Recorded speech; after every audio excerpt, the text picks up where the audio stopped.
नमस्कार, मैं हूं वंदना पांडे और आप देख रहे हैं की न्यूज इंडिया। बुलेटिन की शुरुआत करेंगे उससे पहले हेडलाइंस।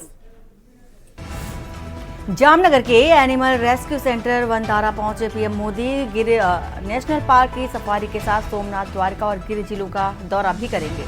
हरियाणा में निकाय चुनाव की वोटिंग। गुरुग्राम में वोटर लिस्ट में नाम न मिलने पर हंगामा। करनाल में ईवीएम का बटन बंद मिला। महिला दिवस के अवसर पर दिल्ली सरकार की बड़ी सौगात। महिलाओं को मिलेगा महिला सम्मान योजना का लाभ। 8 मार्च को लागू हो सकती है महिला सम्मान योजना। तेलंगाना टनल हादसा, 4 लोगों का पता चला। मंत्री बोले रविवार शाम तक निकाले जाने की संभावना, लेकिन बचने की उम्मीद बेहद कम। दिल्ली में 15 साल पुराने वाहनों को नहीं मिलेगा पेट्रोल डीजल। प्रदूषण कम करने के लिए दिल्ली सरकार का फैसला। 31 मार्च से लागू होगा नियम। हिमाचल में भरवारी से 4 नेशनल हाईवे बंद। जम्मू कश्मीर हाईवे हल्के वाहनों के लिए खुला। 3 मार्च से फिर बारिश बर्फबारी के आसार। आप देख रहे हैं की न्यूज, खबरों का सारथी। और इस बीच दिल्ली से आ रही है खबर, जहां पर महिला दिवस पर दिल्ली सरकार की बड़ी सौगात है और महिलाओं को महिला सम्मान योजना का लाभ मिले जा रहा है। और 8 मार्च की महिला दिवस है, अंतर्राष्ट्रीय महिला दिवस है और इस अवसर पर महिलाओं को एक सौगात सरकार की ओर से मिले जा रही है। महिला सम्मान योजना के तहत ये लाभ मिलेगा। दिल्ली के नेहरू स्टेडियम में होगा पूरा कार्यक्रम। 5000 महिलाओं को आमंत्रित भी किया गया है।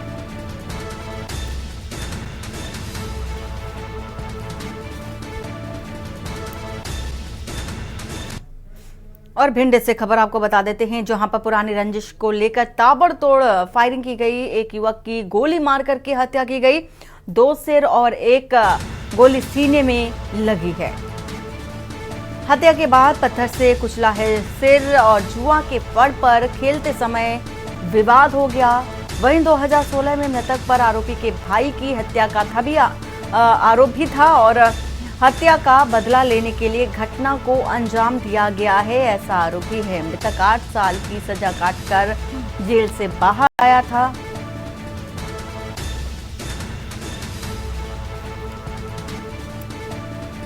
तो बीती रात जीसकपुरा गांव की घटना है। मेगांव थाना क्षेत्र का मामला है। पुरानी रंजिश को लेकर ताबड़तोड़ फायरिंग की गई।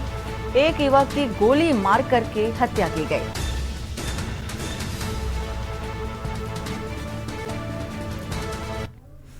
और वही भिंड विधानसभा क्षेत्र में 30 फूड प्रोसेसिंग यूनिट्स की स्थापना की योजना तैयार की गई है, जिससे युवाओं को रोजगार और प्रशिक्षण मिलने की संभावना जताई जा रही है। ये यूनिट्स भिंड मुख्यालय से सिर्फ 5 किलोमीटर की दूरी पर स्थापित की जाएंगी और इससे स्थानीय उत्पादों की गुणवत्ता और पैकेजिंग में सुधार होगा और भिंड में बने उत्पादों को अंतर्राष्ट्रीय स्तर पर एक्सपोर्ट भी किया जा सकेगा। इस पहल से किसानों को भी फायदा होगा, क्योंकि उन्हें अपने उत्पादों का बेहतर मूल्य मिलेगा और कच्चे माल की आपूर्ति के लिए सीधे उद्योगपतियों से जुड़ने का अवसर मिलेगा। इस बारे में डिस्ट्रिक्ट रिसोर्स अच्युत अग्रवाल और प्रीति दुबे ने मीडिया से चर्चा भी की, जबकि इस मौके पर भिंड विधायक नरेंद्र सिंह कुशवाहा भी मौजूद रहे।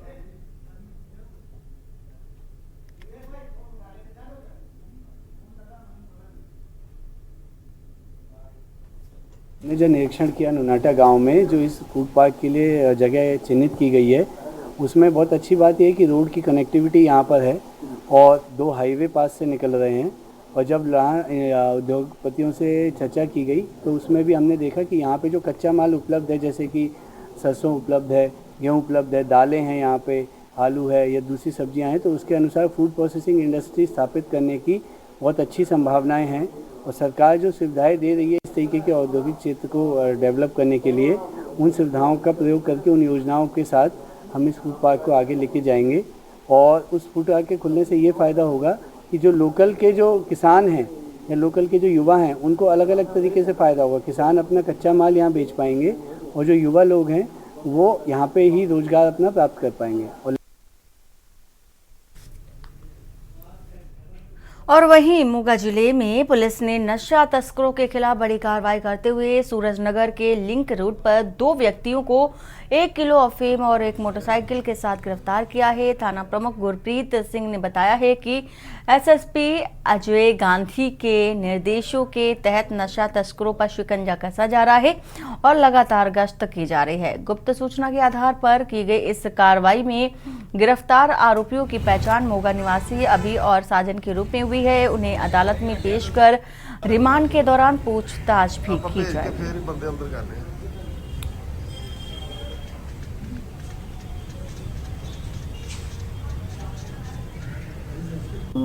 ਸਾਡੇ ਮਾਨਯੋਗ ਐਸਐਸਪੀ ਸਾਹਿਬ ਦੇ ਦਿਸ਼ਾ ਨਿਰਦੇਸ਼ਾਂ ਤਹਿਤ ਜਿਹੜਾ ਨਸ਼ੇ ਵਿਰੁੱਧ ਚਲਾਈ ਗਈ ਮੁਹਿੰਮ ਮੁਤਾਬਕ ਜਿਹੜਾ ਸਾਡੇ ਐਸਆਈ ਮੰਗਲ ਸਿੰਘ ਨੂੰ ਕੱਲ੍ਹ ਜਿਹੜੀ ਮੁਖਬਰੀ ਹੋਈ ਤੇ ਦੌਰਾਨੇ ਮੁਖਬਰੀ ਉਹਨਾਂ ਨੇ 2 ਆਦਮੀ ਜਿਹੜੇ ਗ੍ਰਿਫਤਾਰ ਕੀਤੇ ਗਏ, ਜਿਨ੍ਹਾਂ ਦਾ ਨਾਂ ਅਭੀ ਸਿੰਘ ਅਤੇ ਜਿਹੜਾ ਸਾਜਨ ਕੁਮਾਰ ਹੈ ਵਾਸੀ ਲੌਰੀਆਂ ਵਾਲਾ ਬੰਦਾ। ਇਹਨਾਂ ਨੂੰ ਕਾਬੂ ਕਰਕੇ ਇਹਨਾਂ ਤੋਂ 1 ਕਿਲੋਗ੍ਰਾਮ ਫੀਮ ਬਰਾਮਦ ਕੀਤੀ ਗਈ। ਇਹ ਕਿੱਥੋਂ ਲੈ ਕੇ ਆਏ ਸੀ? ਇਹਦੇ ਬਾਰੇ ਅਸੀਂ ਜਿਹੜਾ ਦੌਰਾਨੇ ਰਿਮਾਂਡ ਹੁਣ ਪਤਾ करांगे कितों लेके आए थे, किन्होंने बेचनी सी। और अंतःगढ़ के विधायक विक्रम उसेंडी ने हाल ही में कांकेर का दौरा किया, जहां रेस्ट हाउस में नवनिर्वाचित नगरपालिका अध्यक्ष अरुण कौशिक और गए रहे पार्षदों सहित भाजपा कार्यकर्ताओं ने उनका गर्मजोशी के साथ स्वागत किया। इस अवसर पर विधायक विक्रम उसेंडी ने नगरपालिका अध्यक्ष और सभी पार्षदों को बधाई और शुभकामनाएं भी दी। इसके बाद वे भाजपा कार्यालय में आयोजित बैठक में शामिल हुए, जिसमें विभिन्न विषयों पर चर्चा भी की गई।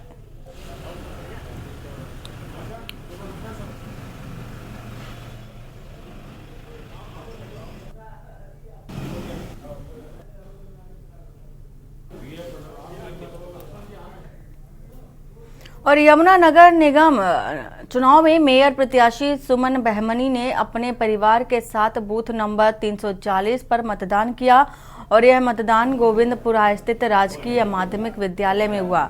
मतदान के बाद सुमन बहमनी ने कहा कि उन्होंने राष्ट्र हित, विकसित भारत और शहर के विकास के लिए मतदान किया है। लोकतंत्र के इस महापर्व में सभी को अपने मत का प्रयोग कर जिम्मेदारी निभानी चाहिए। मतदान से पहले उन्होंने अपने परिवार के साथ गोविंदपुरा स्थित श्री हनुमान मंदिर और खेड़ा मंदिर में माथा टेक कर आशीर्वाद भी लिया। बहुत अच्छा फील कर रही हूँ, बहुत बढ़िया। सवेरे उठते ही परमात्मा का नाम लेके बिना जलपान के हम आए हैं यहाँ मतदान करने के लिए, जो हमारा पहले वायदा था जनता से बातचीत करते हुए कि हम सबसे पहले मतदान करेंगे। और मन में बहुत उत्साह है, बहुत उल्लास है। जैसे ही हम गेट पर आए बहुत भीड़ थी जो कि मत देने के लिए आए हैं। हालांकि जो नीतियाँ हैं, सरकार की नीतियाँ हैं, लोगों के अंदर उत्साह है अपने राष्ट्र को लेकर, अपने देश के हित को लेकर, उनके अंदर उल्लास है और इसी वजह से काफ़ी भीड़ रही। और बाराबंकी से खबर, जहां पर बाइक चोरों से लोग हो रहे परेशान। आए दिन कस्बे में हो रही बाइक चोरियां, पुलिस बाइक चोरों को पकड़ने में असफल साबित हो रही है। मिठाई की दुकान में काम सीखने के लिए चोर आए और बाइक चोरी करके फरार हो गए। बाइक चोरी करते समय चोर का सीसीटीवी वीडियो कैद हो गया है और पीड़ित ने थाने में बाइक चोरी की तहरीर भी दी है। थाना बड्डूपुर क्षेत्र के कस्बा बड्डूपुर का मामला बताया जा रहा है।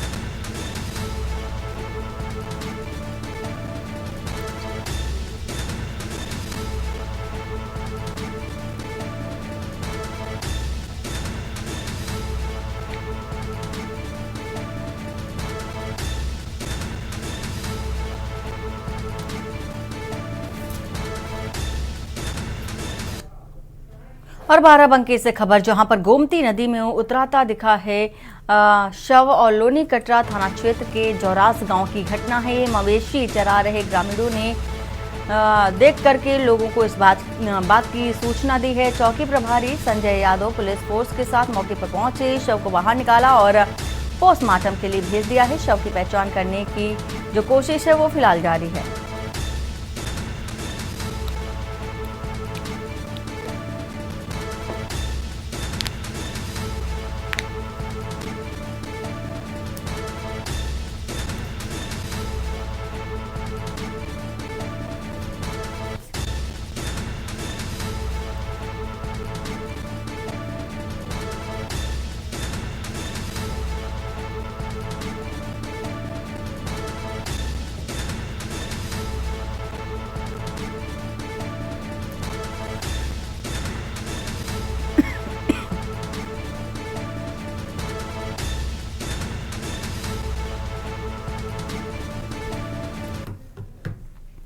बुलंदशहर से खबर, जहां पर धारदार हथियार से शख्स की हत्या की गई।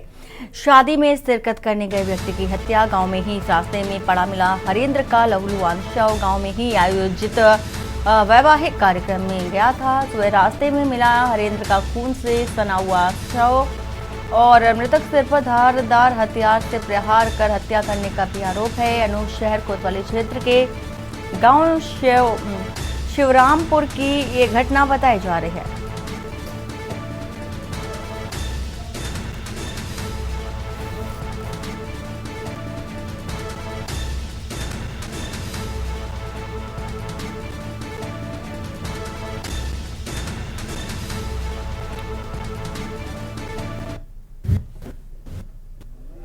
2025 को सुबह करीब 8 बजे थाना अनूपशहर को जरिए दूरभाष गुलवीर सिंह निवासी शिवरामपुर द्वारा सूचना दी गई कि उनके सगे भतीजे हरेंद्र पुत्र देवेंद्र निवासी शिवरामपुर, जिनकी उम्र करीब 32 वर्ष थी, का शव ग्राम शिवरामपुर से लौधई जाने वाले सड़क मार्ग पर गेहूं के खेत में किनारे पड़ा हुआ है। इस सूचना पर मैं स्वयं SHO अनूपशहर और मैं फोर्स के मौके पर पहुँचे। वहाँ पर तत्काल फील्ड यूनिट को भी तलब कर लिया गया। जांच पड़ताल की गई। मृतक के चेहरे व सिर पर चोट के निशान पाए गए हैं। शव का पंचायतनामा भर करके पोस्टमार्टम हेतु भेज दिया गया है। घटना के संबंध में गहनता से जांच पड़ताल की जा रही है। परिजनों द्वारा प्राप्त तहरीर के आधार पर समुचित धाराओं में अभियोग पंजीकृत कर कार्रवाई की जाएगी। और इसी के साथ ही औरैया से आपको खबर बता देते हैं, जहां पर सिपाही व दरोगा का बिना हेलमेट के फोटो वीडियो वायरल हो रहा है। कानून का पालन कराने वाले खुद नहीं करते कानून का पालन और यातायात नियम के धज्जियां भी उड़ा रहे हैं। पुलिस के सिपाही व दरोगा बिना हेलमेट लगाए सड़क पर फर्राटा भर रहे पुलिसकर्मी और लोगों का हजारों रुपए का चालान काटकर खुद नहीं लगाते हैं हेलमेट। औरैया सदर कोतवाली के पुलिस कर्मियों का फोटो सोशल मीडिया पर वायरल हो रहा है। तस्वीर भी आपको दिखा रहे हैं। बिना हेलमेट के फर्राटा भरते पुलिसकर्मी को आप देख सकते हैं, बिना हेलमेट लगाए नजर आ रहे हैं। और इसी के साथ ही आम लोगों पर चालान करते हैं, लेकिन खुद ही नियम का पालन कराने वाले पुलिसकर्मी नियमों को ताक पर रख रहे हैं।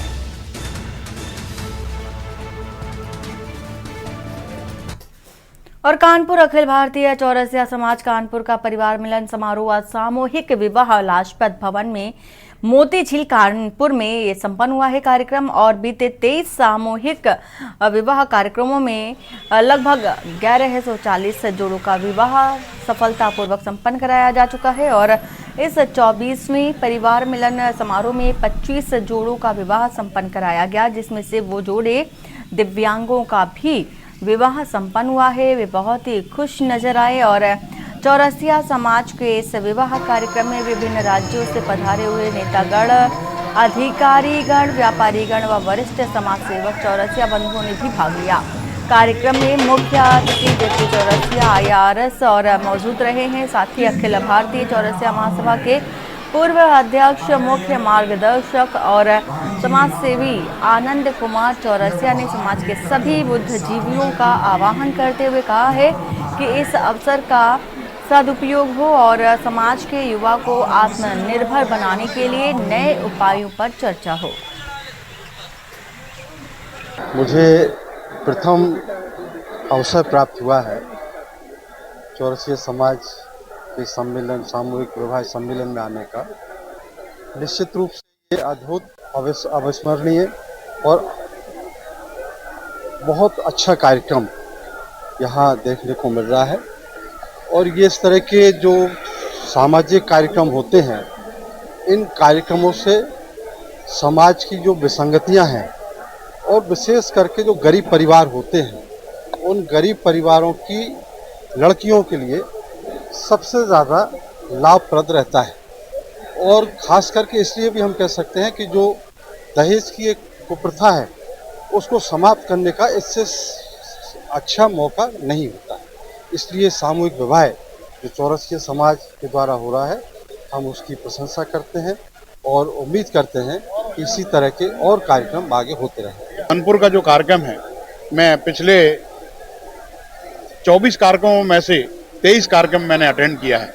यहाँ का कार्यक्रम, यहाँ की भव्यता, यहाँ के पदाधिकारियों का, सदस्यों का व्यवहार, सभी कुछ यहाँ पर एक अद्भुत होता है, एक अविस्मरणीय होता है। तो समाज के इतिहास में ये जो कार्यक्रम है, यह एक कार्यक्रम अपने आप में ऐतिहासिक कार्यक्रम है जो कि यहाँ संपन्न होता है। हमारे आनंद भैया आपके नेतृत्व में जो है कार्यक्रम होता है, केपी ग्रुप का विशेष योगदान रहता है। इसके अलावा जो पदाधिकारी हैं, जो कार्यकर्ता हैं, उनका भी दिन रात का योगदान रहता है, तभी ये कार्यक्रम सफल हो पाता है। और अलीगढ़ मुस्लिम विश्वविद्यालय में शुक्रवार को नगीना सांसद चंद्रशेखर आजाद के सहयोगियों पर अलीगढ़ मुस्लिम विश्वविद्यालय के रिसर्च स्कॉलर ने धक्का मुक्की का आरोप लगाया। छात्र नेता ने मामले की लिखित शिकायत प्रॉक्टर से की है और साथ ही सपा नेताओं ने प्रेस कॉन्फ्रेंस करके सांसद चंद्रशेखर आजाद पर गंभीर आरोप लगाए और चंद्रशेखर आजाद से माफी मांगने के साथ ही कार्रवाई करने की भी मांग की गई है। ऑब्जेक्ट ये है कि हमारा कोई ऐसा मोटिव नहीं था।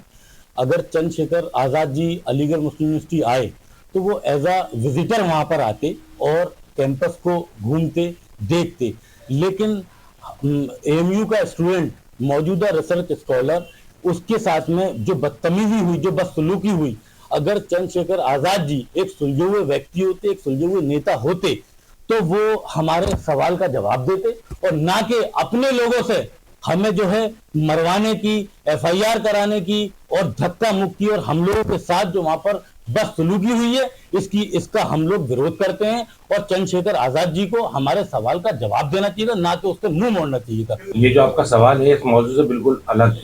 अभी फिलहाल सवाल ये है कि मैं इस प्रेस कॉन्फ्रेंस में अपने दोनों, ये हमारे जूनियर हैं, यहाँ पे बीइंग एन ओल्ड बॉय की हैसियत से बैठा हूँ, लेकिन अगर आप मेरे पॉलिटिकल इंक्लिनेशन की बात और उसके सवाल को पूछने भी तो ये सच्चाई है कि चंद्रशेखर जी और भी बहुत सी पार्टी हैं, एमआईएम भी हैं, ये भी हैं, ये कोई नहीं, ये किसी से छुपी हुई बात नहीं है कि बीजेपी के ही इशारे के ऊपर काम कर रही है और इनको जब इशारा होता है तो ये वो काम कर रहे हैं। 2027 में ये जानते हैं कि उत्तर प्रदेश की जनता इनको नकार देगी, तो किस तरह से वोट को डिस्टर्ब करा जा सकता है, इसकी साजिश शुरू कर दी है।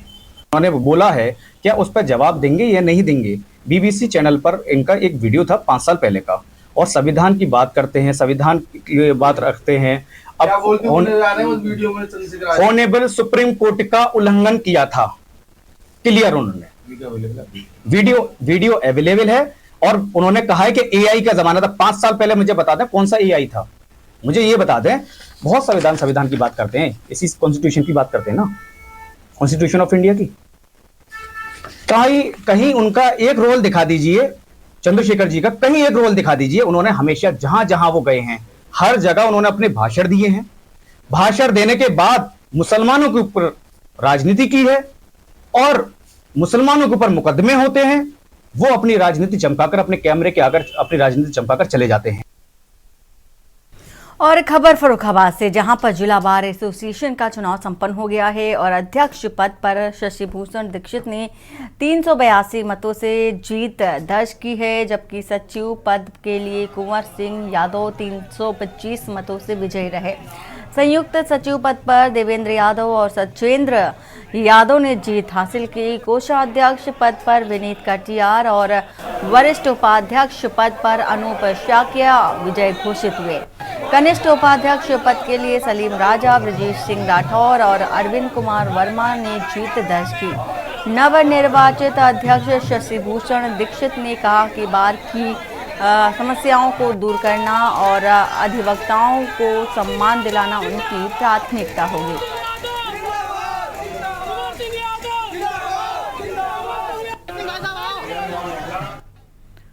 और खबर फर्रुखाबाद से, जहां पर जिला अधिकारी आशुतोष कुमार द्विवेदी और मुख्य विकास अधिकारी अरविंद कुमार मिश्रा ने कंपेल क्षेत्र के धौपुरा में पर्यटन विभाग के निर्माणाधीन कथा पांडाल और द्रौपदी कुंड का औचक निरीक्षण किया। निरीक्षण के दौरान निर्माण कार्यों की गुणवत्ता अत्यंत खराब पाई गई और जिस पर जिलाधिकारी ने कड़ी नाराजगी व्यक्त करते हुए सभी कार्यों की तकनीकी टीम से जाँच कराने के निर्देश भी दिए। इसके बाद जिलाधिकारी ने निर्माणाधीन वृहद गौशाला पहाड़पुर का निरीक्षण किया। निरीक्षण के दौरान उन्होंने गौशाला में कई सुधारात्मक कार्यों के निर्देश दिए, जिनमें गायों के लिए बनाए गए नादों की फिनिशिंग को सही करने और गौशाला की जमीन को समतल करने, स्टोर रूम की छत के पाइपों पर पेंटिंग कराने, बिछाए गए खड़ंजे को ऊंचा कराने, खाली पड़ी जमीन पर वृक्षारोपण कराने और गौशाला से संबंधित जमीन का मनरेगा से समतलीकरण कराकर फेंसिंग कराने के निर्देश शामिल थे। इस अवसर पर जिलाधिकारी के साथ मुख्य विकास अधिकारी अरविंद कुमार मिश्रा, जिला विकास अधिकारी डीसी मनरेगा, बीडीओ और कार्यदायी संस्था के अधिकारी भी मौजूद रहे। फर्रुखाबाद से खबर आपको बता रहे हैं। फर्रुखाबाद के जिलाधिकारी आशुतोष कुमार द्विवेदी व मुख्य विकास अधिकारी अरविंद कुमार मिश्रा द्वारा कंपिल के धौपुरा में निरीक्षण किया गया है।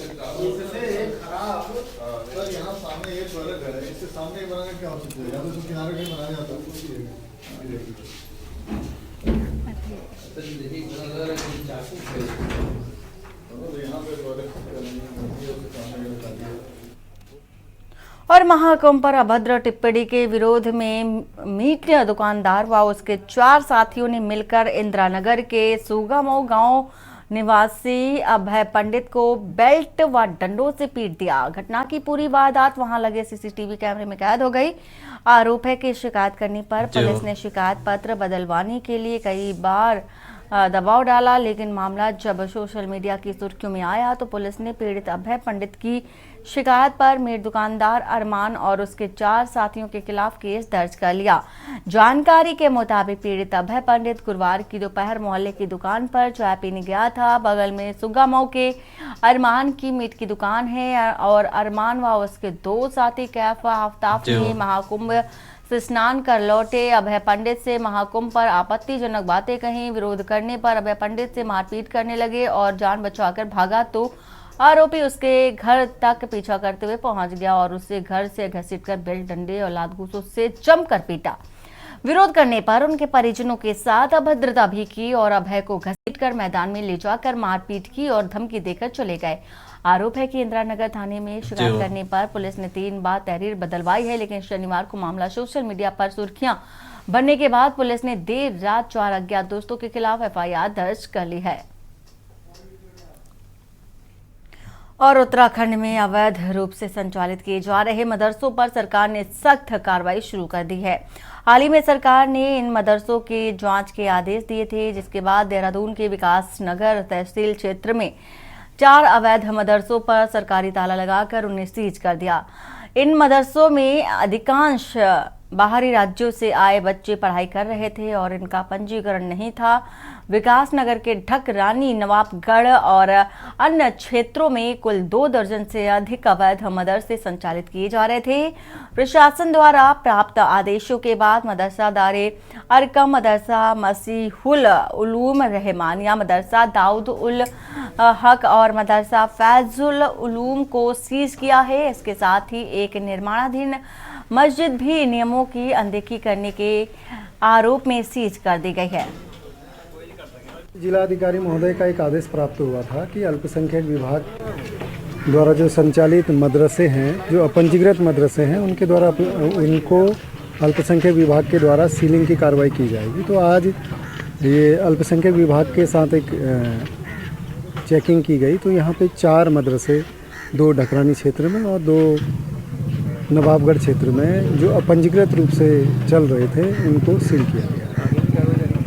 अभी ये इनके पास अल्पसंख्यक विभाग द्वारा जो भी चिन्हित किए जाएंगे उनमें सीलिंग की कार्रवाई की। और उत्तराखंड के चमोली जिले के माणा में हुए हादसे में अब भी 4 लोग लापता हैं और इस बीच सर्च अभियान को एक और तेज करने के लिए नई तकनीकों का इस्तेमाल किया जाएगा। आपदा सचिव विनोद कुमार सुमन ने मीडिया से बातचीत करते हुए बताया है कि हादसे में कुल 8 कंटेनर्स को ढूंढ लिया गया है, लेकिन 4 लोग अब भी लापता हैं।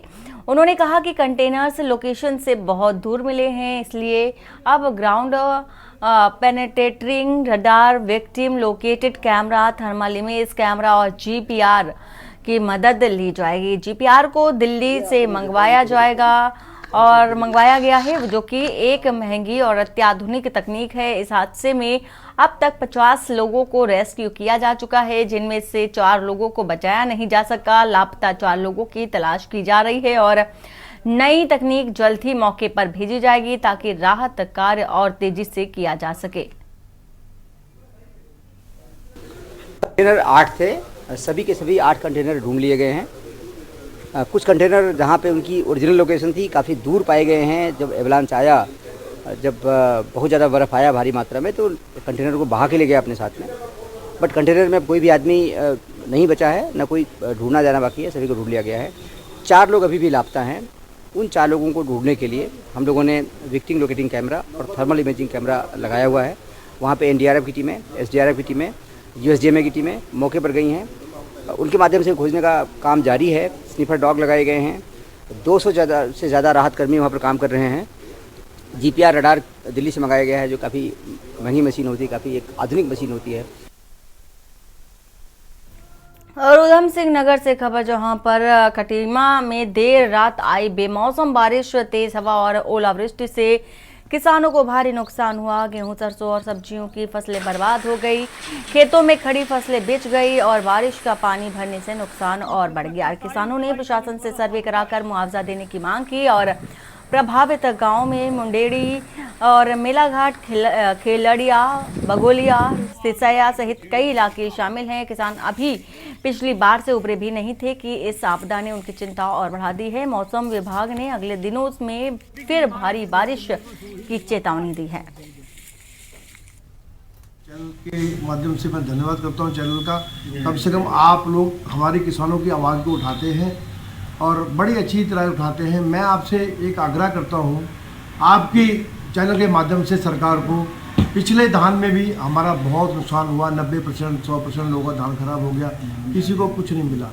जो फैक्ट्रियों का पानी गया था उससे धान सड़ गया केमिकल से, किसी को कुछ नहीं मिला। और इस बार फिर दोबारा ओलावृष्टि, आंधी तूफान से लोगों की नष्ट फसल, गेहूँ, सरसों सारी खराब हो गई है। मैं सरकार से आग्रह करूंगा, कृपया पिछला मुआवजा भी और ये भी मुआवजा दें। किसान दर्द हो चुका है, ख़त्म हो चुका है। ऐसा ना हो कि किसानों को रोड पे आके आपके खिलाफ आंदोलन करना पड़े। और बुलेटिन में फिलहाल इतना ही। बाकी की खबरों के लिए बने रहिए आप के न्यूज़ इंडिया के साथ। नमस्कार। आप देख रहे हैं के न्यूज़, खबरों का साथ।